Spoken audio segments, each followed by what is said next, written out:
smearing members of Parliament. We know this particular member, this junior minister, has a particular pattern in smearing, stereotyping communities. In his response to a question that was directed to him in question period, he associated me with a statement that I don't know where he got the conclusion that I have anything to do with. So I ask you, Mr. Speaker, this was a racist statement that he's associating me with. So I want him, I'm sure, Mr. Speaker, you do not accept such statements being said in the House that are not provided with evidence or justified. So I ask you that you ask this member to provide evidence why he's associating me with that statement that he said in this House.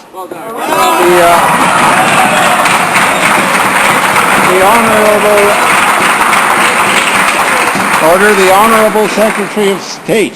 Thank you, Mr. Speaker. I am entirely certain that the Blues will reflect that what I said was that the organization formerly headed by the member for Mississauga-Arundale viciously opposed this government's decision to withdraw from Durban, and I went on to cite a part of the press release issued by that organization. It's called the Canadian Arab Federation, Mr. Speaker, and the operable statement says, quotes, "We would also like to remind me that he is a minister of the Canadian government and not the racist Israeli government," Mr. Speaker.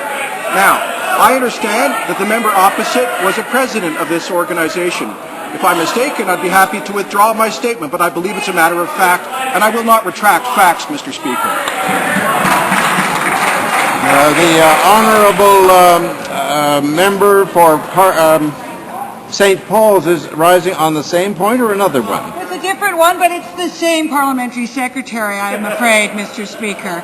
This is, again, who has misled the House in terms of my position on the government going or not going to the prep meetings for the Durban conference. It is quite clear that I appeared on television conflicted and repeating the good work that the minister had done in Durban last year, or in 2005, in terms of moderating the panel. I then clarified it in my blog that afternoon in terms of admitting that it was a very difficult decision, but I agreed with our leader and the Foreign Affairs Minister, Foreign Affairs critic, and I would expect the Parliamentary Secretary to withdraw his comment. Honourable Minister of State. Well, Mr. Speaker, it sounds like it was the member for St. Paul that had to withdraw her comments after she made them. Now, I know the member for Wascana gets a little concerned whenever I cite anything from my BlackBerry. So I'm there we are.